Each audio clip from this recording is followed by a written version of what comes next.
باب المساجد التي على طرق المدینہ والمواضع التي صلی فیہا النبی صلی اللہ تعالی علیہ وسلم، ان مسجدوں کا بیان جو مدینہ شریف کے راستے میں ہیں، یعنی مکہ معظمہ سے مدینہ شریف جاتے ہوئے جو مسجدیں پڑھتی ہیں ان مسجدوں کا بیان، اور ان جگہوں کا بیان جہاں نبی کریم صلی اللہ تعالی علیہ وسلم نے نمازیں پڑھی ہیں۔ مدینہ منورہ علی طرق المدینہ، مدینہ منورہ سے مکہ معظمہ جاتے ہوئے جو مسجدیں پڑھتی ہیں اور جہاں سرکار علیہ السلام نے نماز پڑھی ہے، آنے والی حدیث میں ان کا تفصیل کے ساتھ بیان ہے۔ یہ وہ راستہ نہیں ہے جس پر آج شارع عام بنا ہوا ہے اور جس پر گاڑیاں تیز رفتاری کے ساتھ دوڑتی رہتی ہیں۔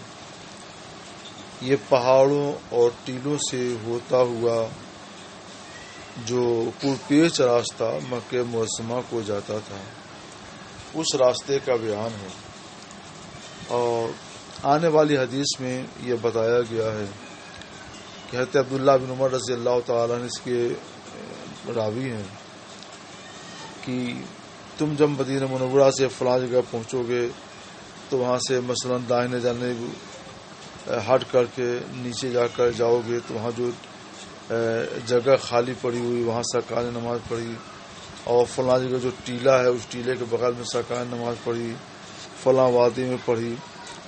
اب وہ سارے نشانات مٹ چکے ہیں، آپ سب پڑھ لیجئے، پھر بھی نہ وہ راستہ ملے گا آپ کو اور نہ وہ نشانات ملیں گے جو نشانات اس کے اندر بتائے گئے ہیں۔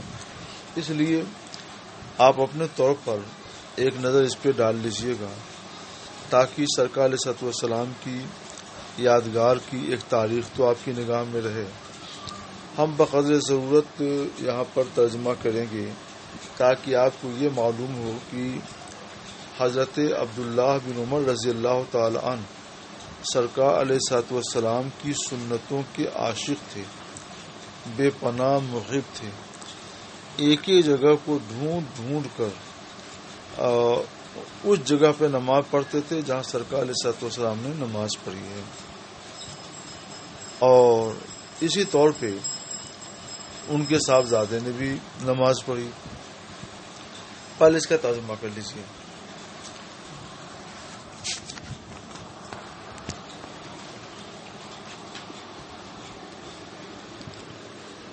موسیٰ بن عقبہ کہتے ہیں کہ میں نے سالم بن عبداللہ، یہ حضرت عبداللہ بن عمر کے صاحبزادے ہیں، میں نے سالم بن عبداللہ کو دیکھا یتحرى اماکن من الطریق، راستے کی جگہوں کا قصد کرتے، ڈھونڈ کر ان کا قصد کرتے اور وہاں نماز پڑھتے، اور بیان کرتے کہ ان کے والد عبداللہ بن عمر ان جگہوں میں نماز پڑھتے تھے۔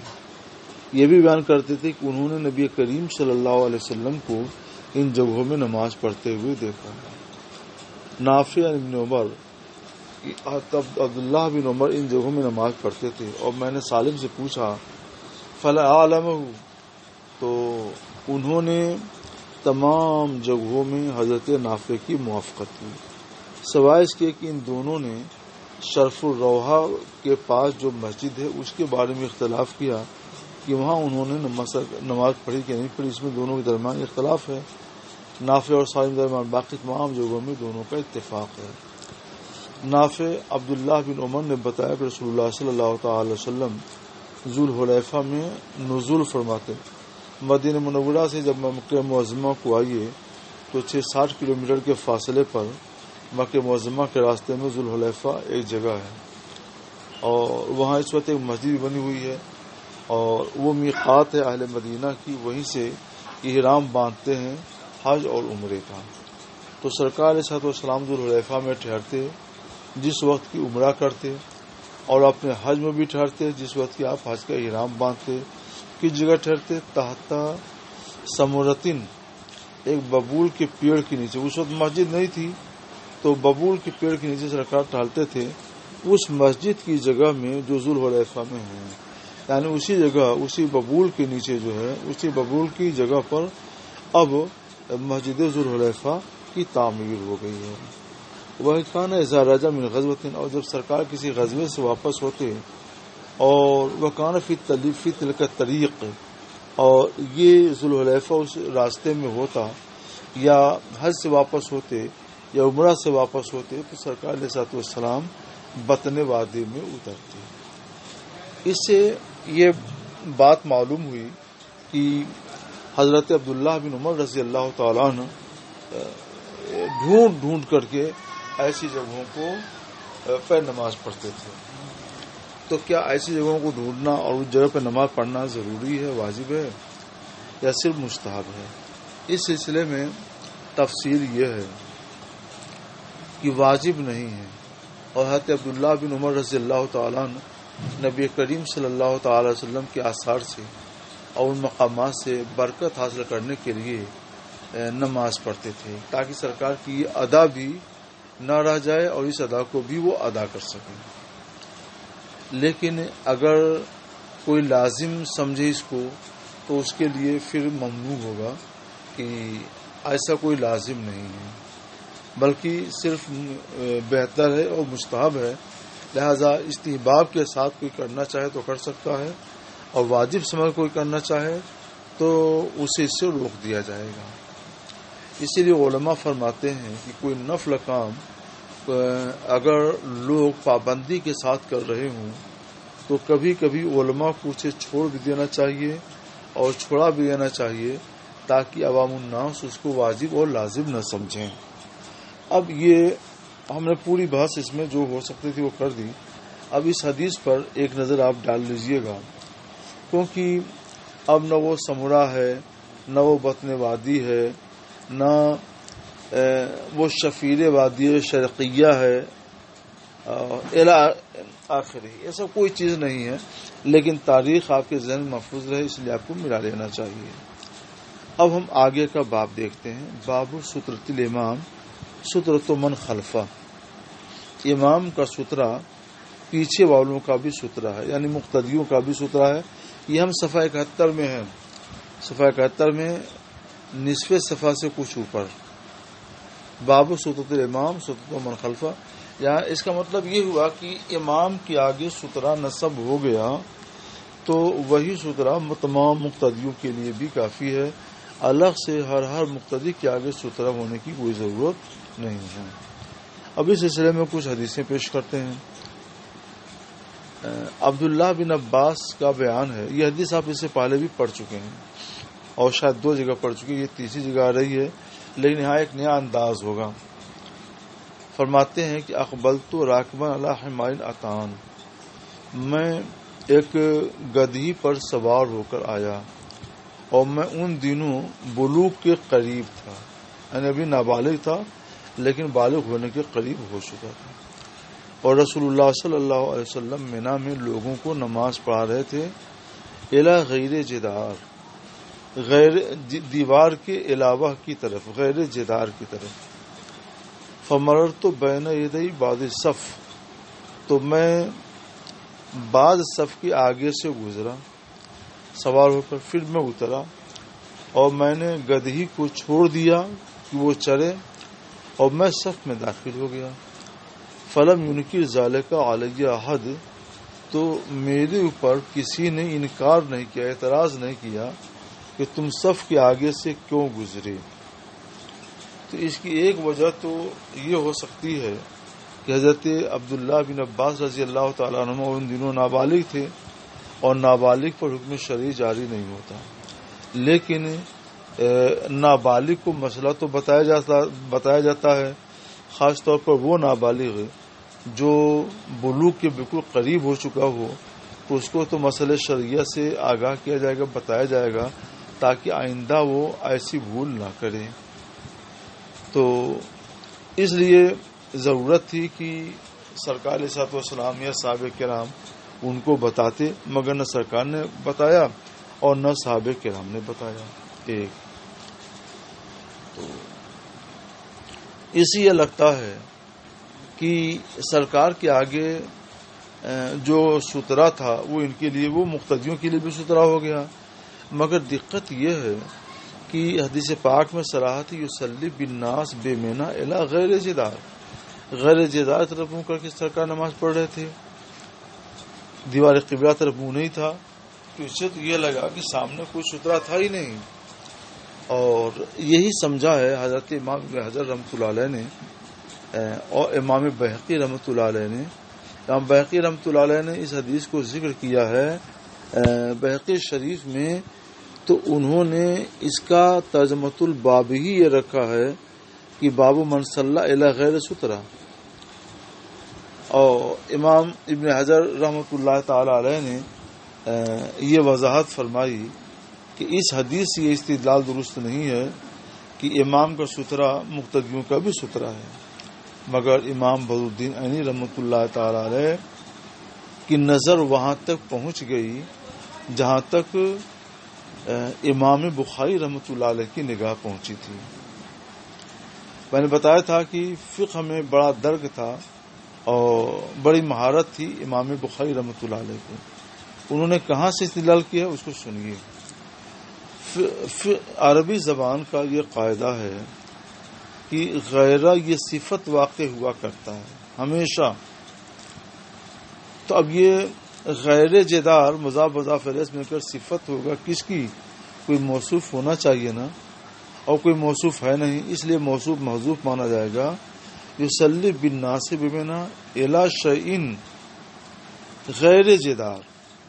تو اس کا مطلب کیا ہوا کہ نبی کریم صلی اللہ علیہ وسلم لوگوں کو منا میں ایسی چیز کی طرف رخ کر کے نماز پڑھا رہے تھے جو چیز دیوار کے علاوہ تھی. اب وہ چیز کیا تھی؟ عام طور پر سرکار علیہ الصلوۃ والسلام اپنے ساتھ انزا رکھتے تھے، تو ممکن انزا ہی نصب کر دیا ہو، کوئی نیزہ نصب کر دیا ہو، یا کوئی اور چیز رکھ دی ہو. تو سترا تھا.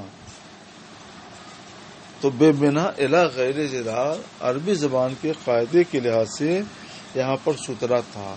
اس باریکی کی طرف امام بخاری رحمۃ اللہ علیہ کی نظر گئی اور اس باریکی کو سمجھا حضرت امام بدر الدین عینی رحمۃ اللہ تعالی علیہ نے.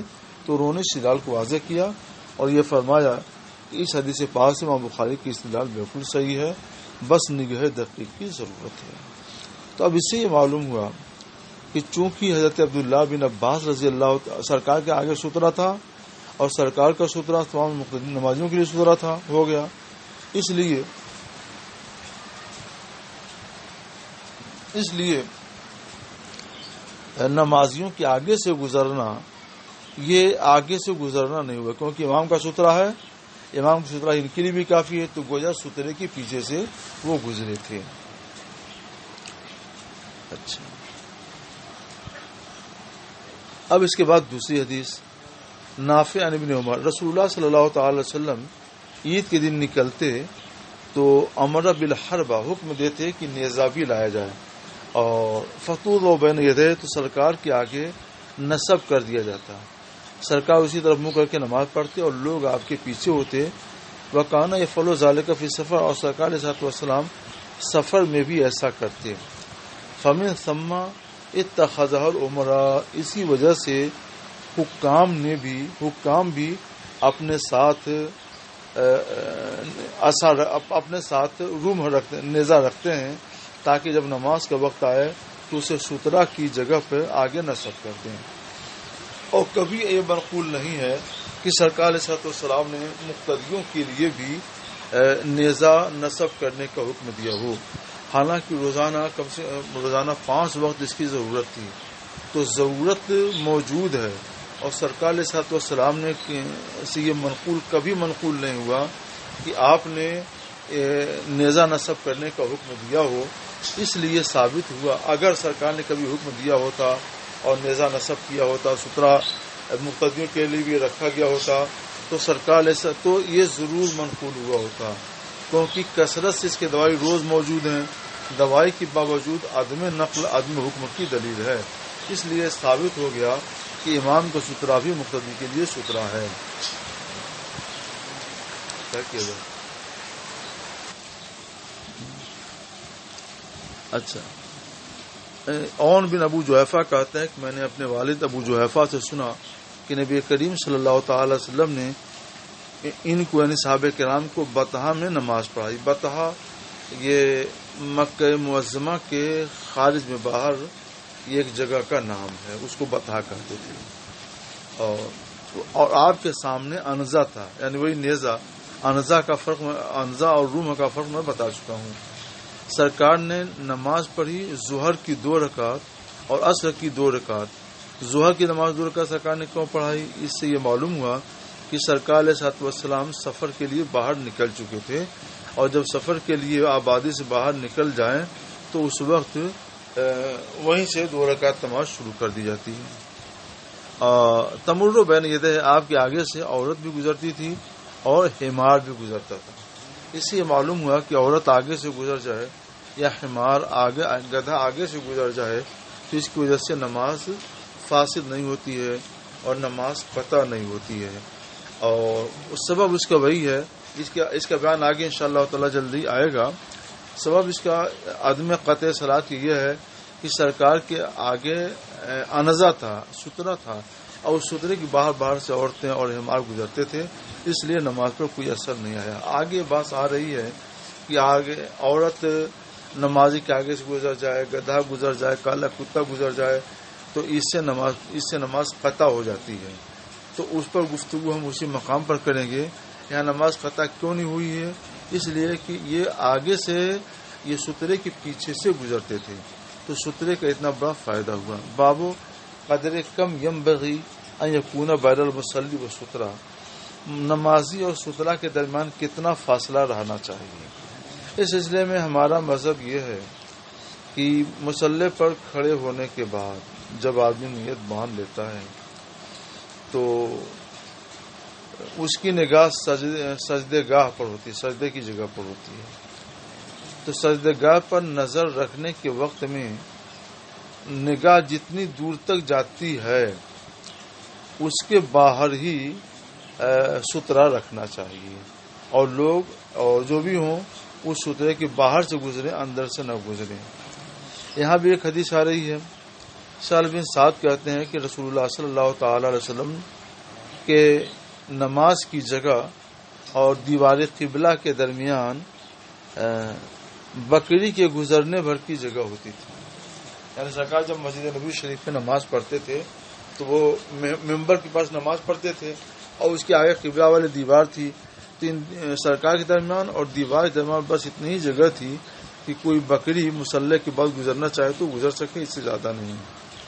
تو عموماً نگاہ کے پہنچنے کا دائرہ بھی تقریباً وہی ہے یا کچھ زیادہ ہو.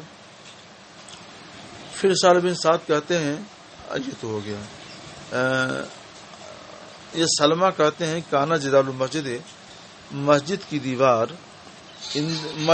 ممبر کے پاس ہی تھی, یعنی ممبر سے قریب تھی. اور ماں قادتی شاتو تجوزها, قریب نہیں تھا کہ بکری گزر سکے, یعنی آسانی سے بکری نہیں گزر سکتی تھی بلکہ مشکل سے ہی گزرتی. باب الصلاۃ علی الحربہ, نیزے کی طرف نماز پڑھنے کا بیان. تب اس میں یہی بتایا گیا ہے کہ سرکار علیہ السلام جب نماز پڑھتے تو حربہ کو نصب کر دیتے, وہی سترہ کے لیے. باب الصلاۃ علی الانزا, یہ وہی حدیث ہے جو ابھی آپ نے پڑھی. اور پھر ایک حدیث اور ہے, یہ حدیث بھی آپ پڑھ چکے ہیں مگر کوئی لفظ اس کے اندر یہ 2 لفظ نئے آ رہے ہیں, اس لیے ہم ترجمہ کراتے ہیں. انس بن مالک کہتے ہیں کہ نبی کریم صلی اللہ تعالی وسلم جب قضاء حاجت کے لیے نکلتے تو میں اور ایک لڑکا اور ہم لوگ حضور کے پیچھے پیچھے جاتے. معنا اکازہ, یہ لفظ اس سے پہلے نہیں آیا. اکازہ جو ہے انزا کے معنی میں ہے. انزاہی کو کبھی انزا کہتے ہیں اور اسی کو کبھی اکازہ کہتے ہیں. ہمارے ساتھ ایک چھوٹا نیزہ ہوتا یا عصا ہوتا, اور ہمارے ساتھ ایک پانی کا برتن بھی ہوتا. جب حضور قضاء حاجت سے فارغ ہو جاتے تو ناولناہ الاداوہ, تو ہم سرکار علیہ السلام کی خدمت میں وہ برتن یعنی وہ لوٹا پانی کا پیش کرتے تاکہ سرکار علیہ السلام اس سے وضو فرمائیں. باب السترہ بمکہ وغیرہ, مکہ وغیرہ میں, مکہ میں اور مکہ کے علاوہ میں سترے کا بیان. مکہ شریف کے علاوہ تو سترے کی حاجت ہے, اس میں کوئی کلام نہیں ہے. لیکن کیا مکہ معظمہ میں بھی سترے کی حاجت ہے؟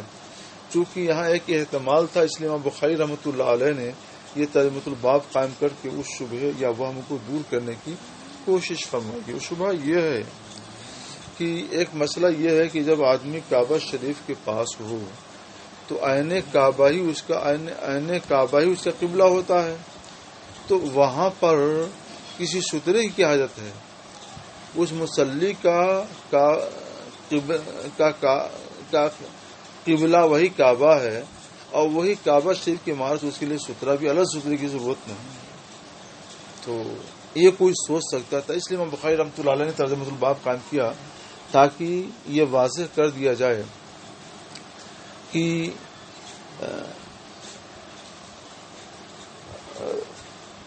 اگر کوئی کعبہ شریف کے پاس نماز پڑھتا ہے تو بات یہی ہے، وہاں تو سترے کی کوئی حاجت نہیں ہے. لیکن کوئی شہر مکہ میں نماز پڑھ رہا ہے، کعبہ شریف سے 500 میٹر دور، 1000 میٹر دور، تو وہاں تو عین کعبہ سامنے نہیں ہوتا ہے بلکہ فاصلے پر ہوتا ہے، اور درمیان میں بہت سے لوگ آ سکتے ہیں جا سکتے ہیں، تو ایسی جگہ پر سترے کی ضرورت ہے. تو خلاصہ یہ کہ اگر کعبہ شریف سے فاصلے پر ہو کہ نمازی اور کعبہ شریف درمیان اچھا خاصا فاصلہ اور لوگ گزر سکتے ہوں تو نمازی اپنے آگے سترا کرے، اور اگر عین کعبہ کے سامنے ہو، قریب ہو، متصل ہو، تب سترے کی ضرورت نہیں ہے. یہ ہے اس کا حاصل. ابو جحیفہ کہتے ہیں کہ خرج علینا رسول اللہ صلی اللہ علیہ وسلم بالحاجرہ، رسول اللہ صلی اللہ تعالی وسلم ہمارے پاس دوپہر میں تشریف لائے. حاجرہ کا لفظ سے پہلے بھی گزر چکا ہے. تو آپ نے بطحا میں ظہر اور عصر 2 رکعت پڑھی. یہ حدیث ابھی گزری. ونصب بین یدی حمزہ، اور آپ کے سامنے نیزہ نصب کر دیا گیا، اور سرکار نے وضو فرمایا تو لوگ آپ کے وضو کے غسالہ اپنے بدن پر ملنے لگے. حدیث وہی ہے جو آپ نے ابھی پڑھی. چونکہ بطحا جو ہے یہ بھی مکہ شریف ہی میں ہے، تو پتہ چلا کہ مکہ شریف میں بھی سترے کی حاجت ہے. بس مگر ساتھ یہ بھی معلوم ہوا کہ بطحا جو ہے خانہ کعبہ شریف سے دور ہے، اور نمازی اور کعبہ شریف کے درمیان خاصا فاصلہ ہوتا ہے. اس لیے یہاں پر ضرورت ہے کہ سترہ رکھا جائے. لیکن عین کعبہ کے سامنے اگر ہوں، قریب ہوں، تب سترے کی کوئی ضرورت نہیں ہے. باب الصلاۃ علی الاسطوانہ، اسطوانہ کہتے ہیں ستون کو، جس کی جمع اساتین آتی ہے. ستون کی طرف منہ کر کے نماز پڑھنے کا بیان. عمر رضی اللہ تعالی، یہ ستون کی طرف منہ کر کے نماز پڑھنا یہ جماعت کے ساتھ بھی اور انفرادی طور پر بھی، تنہا کوئی نماز پڑھے تو یا جماعت سے نماز پڑھے تو ستون کو سامنے کر کے نماز پڑھے، تاکہ اگر کسی کو مسجد میں گزرنا ہو تو ستون کے پیچھے سے گزر سکے. بہت سے لوگ ایسا کرتے ہیں کہ کہیں بھی کھڑے ہو جاتے ہیں. اب نمازیوں کو گزرنے میں بڑی دقت ہو جاتی ہے، کیونکہ ان کے آگے کوئی سترا ہوتا نہیں ہے، اور جب ستون کو آگے کر لیں گے نماز پڑھیں گے تو ستون کا سترا ہو جائے گا اور نماز آگے سے گزرنے میں کوئی حرج نہیں ہوگا. اس لیے اگر سترا ہو تو سترا کر لیں، اور سترا نہ ہو تو استوانہ یعنی ستون کو سامنے کر کے نماز پڑھیں. پہلے جو ہے الگ سے کچھ سترا نہیں بنا ہوتا تھا، اور اب تو بڑی مسجدوں میں الگ سے بھی لکڑیوں کے سترے بنا کر رکھ دیے جاتے ہیں تاکہ لوگوں کو آنے جانے کی آسانی رہے. حضرت عمر رضی اللہ تعالیٰ فرماتے ہیں کہ المصلون احق بالسواری، سواری ساریہ کی جمع ہے، نماز پڑھنے والے ستون کے زیادہ حقدار ہیں من المتحدثین الیہا، ستون سے ٹیک لگا کر بات کرنے والوں سے. کیونکہ جو لوگ ستون سے ٹیک لگا کر بات کرتے ہیں، تو جو لوگ بات کر رہے ہیں علمی، دینی، فقہی جو بات کر رہے ہیں، تو وہ نماز میں نہیں ہیں، تو ان کے آگے سے گزرنا تو جائز ہے، کوئی حرج نہیں ہے، تو ان کو ستون کی حاجت نہیں ہے. لیکن نماز کوئی شخص نماز پڑھ رہا ہو اور ستون آگے نہ ہو تو اس کے آگے سے گزرا نہیں جا سکتا ہے. اس لیے نمازیوں کو ضرورت ہے کہ ان کے آگے سترا رہے. لہذا اگر کوئی نماز پڑھنے والا آ جائے اور بات کرنے والے موجود ہوں ستون کے پاس، تو انہیں چاہیے کہ ستون کو خالی کر دیں تاکہ وہ نمازی وہاں پر نماز پڑھے. ابن عمر رضی اللہ تعالیٰ نے اس شخص کو دیکھا کہ وہ 2 ستونوں کے درمیان نماز پڑھ رہا ہے، تو آپ نے اس کو ستون سے قریب کر دیا تاکہ نمازی گزرنے کی آسانی رہے. فقال، پھر فرمایا صلی علیہ، اس کے قریب ہو کر نماز پڑھو. اس سے معلوم ہوا کہ سترے سے قریب رہنا چاہیے. سلمہ بن یہ ہیں یزید بن ابو عبید کہتے ہیں کہ میں سلمہ بن اکوع کے پاس آتا تھا تو وہ نماز پڑھتے تھے اس ستون کے پاس جو مصحف کے پاس ہے، یعنی جہاں مصحف شریف رکھا جاتا ہے تو اس کے قریب میں وہ نماز، اس ستون کے قریب میں وہ نماز کو پڑھتے تھے. مکہ معظمہ میں ایسا ہے کہ مسجدوں میں ستونوں کے درمیان لمبے لمبے بکس رکھے جاتے ہیں اور وہاں مصحف بھی رکھا جاتا ہے تاکہ جو وہاں پہ نماز پڑھے تو تلاوت کرنا چاہے تو قرآن پاک سے لے کر تلاوت کرے. تو میں نے پوچھا، اے ابو مسلم، یہ کنیت ہے سلمہ بن اکوع کی، میں آپ کو دیکھتا ہوں کہ آپ قصد کر کے اس ستون کے پاس نماز پڑھتے ہیں. تو انہوں نے فرمایا کہ میں نبی کریم صلی اللہ تعالی وسلم کو دیکھا کہ آپ یہاں نماز پڑھنے کا قصد کرتے تھے، آپ یہاں نماز پڑھتے تھے، اس لیے سرکار کے اثر سے برکت حاصل کرنے کے لیے میں ایسا کرتا ہوں.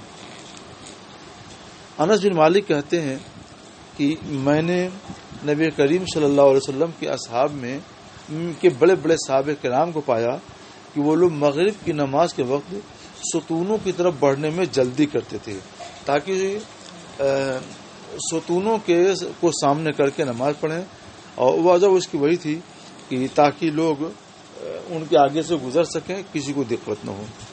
باب الصلاۃ بین السواری فی غیر جماعت، بغیر جماعت کے بھی ستونوں کے درمیان نماز پڑھنا چاہیے، اور وجہ اس کی وہی ہے کہ نمازی جو نماز سے فارغ ہوں گے ان کے لیے گزرنے میں آسانی ہوگی. نافع بن عمر کہتے ہیں کہ نبی کریم صلی اللہ تعالی علیہ وسلم بیت اللہ شریف میں داخل ہوئے.